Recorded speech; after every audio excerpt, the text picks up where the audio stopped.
sahabat Media Indonesia. Jumpa lagi di Mikom Update. Hari ini bersama saya Atalia dan Putri. Hari ini kita akan membahas satu berita yang banyak juga diperbincangkan, terutama juga di mediaindonesia.com, yaitu soal apa, Kak? Soal KTT ASEAN. Nah, ini kita sama-sama tahu ya, di Jakarta sekarang lagi berlangsung KTT ASEAN ke-43 yang berlangsungnya ini sejak tanggal 5 sampai 7 September nih, Tak, di Jakarta. Sebelumnya juga sudah berlangsung di Labuan Bajo pada bulan Mei lalu. Nah, sekarang tuh Indonesia kebetulan lagi jadi ketuanya, ketua untuk ASEAN 2023, Tak. Ini ada beberapa tema, Tak, yang dibahas.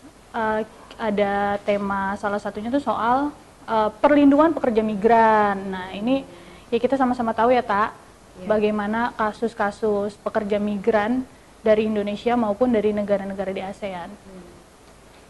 Kemarin juga sempat dibahas ya di headline Media Indonesia soal pekerja migran ini. Jadi berdasarkan laporan tahunan situasi perdagangan manusia yang diterbitkan Kementerian Luar Negeri Amerika Serikat berjudul Trafficking in Person Report 2022, semakin banyak negara di kawasan Asia Tenggara menjadi ladang bagi praktik perdagangan manusia akibat lemahnya penegakan hukum dan korupsi.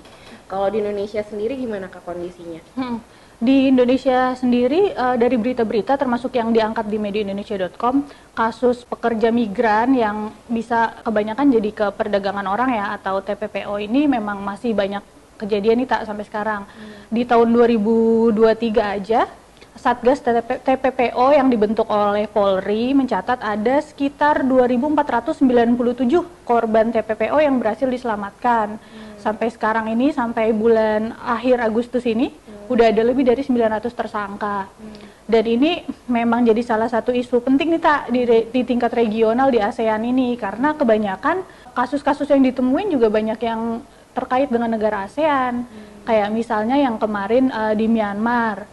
Itu ada kasus penyekapan WNI, mungkin sahabat Media Indonesia bisa ngelihat atau pernah baca beritanya, kasus penyekapan WNI di Myanmar. Jadi mereka kena scam gitu, Tak, dibilangnya ada kerjaan di Myanmar, tapi ternyata sampai sana mereka disekap, terus bisa dibilang dijadikan budak ya, karena dipaksa bekerja tanpa digaji. Terus ini sedikit-sedikit sudah mulai dikembalikan ya, meskipun masih bertahap. Terus ada juga yang kasus perdagangan orang yang lebih ke arah penjualan organ tubuh nih, Tak, secara ilegal. Itu kasusnya adalah kasus penjualan ginjal yang ternyata mereka ini jual ginjalnya nih ke Kamboja.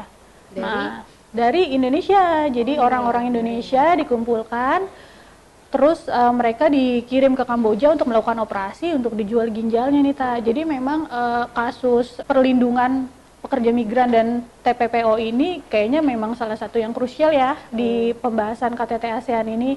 Makanya nggak heran kalau dari Indonesia juga banyak yang terus menyuarakan nih, Tak. Mulai dari Pak Mahfud MD, Ketua DPR, bahkan Presiden Jokowi juga kemarin ketemu dengan perwakilan dari Kamboja. Salah satu yang dibicarain itu soal menguatkan perlindungan masyarakat, warga negara masing-masing negara yang bekerja di kawasan ASEAN, kayak gitu. Nah, tapi memang di ASEAN ini kasusnya tinggi ya, Tak, TPPO? Iya, tinggi, betul. Dan Indonesia sendiri sebenarnya masuk di kategori negara yang lemah penegakan hukumnya dan terus memburuk. Peringkat ini memperlihatkan kemerosotan kinerja Indonesia dalam memerangi perdagangan manusia ini, kata Migran Care ya, Kak. Migran Care ya? Gitu. Dan ini untuk di Indonesia sendiri, salah satu provinsi yang paling banyak menyumbang kasus TPPO ini ada dari NTT. Dari Pulau Jawa juga masih banyak, Tak. Jadi mereka banyak yang tergiur untuk tawaran iming-iming kerja ke luar negeri dengan gaji besar, ternyata sampai sana mereka justru jadi korban perdagangan orang. Dan pelakunya juga makin canggih nih. Pelakunya kalau yang dulu mungkin mereka belusukan nyari calon korban, kalau sekarang udah banyak juga yang dari online. Kemarin Polri juga nyebut bahwa ada kasus-kasus upaya TPPO lewat media sosial. Dan memang sekarang makin canggih ya, Ta, ya. Pengamanannya di media sosial juga harus diperkuat. Nah, ini selanjutnya berarti di KTT ini harapannya apa nih, Tak? Ya, Kalau lo sendiri? semoga ada solusi untuk perlindungan migran ya sebenarnya, karena kan ini permasalahan yang sudah cukup lama juga ya di Indonesia khususnya.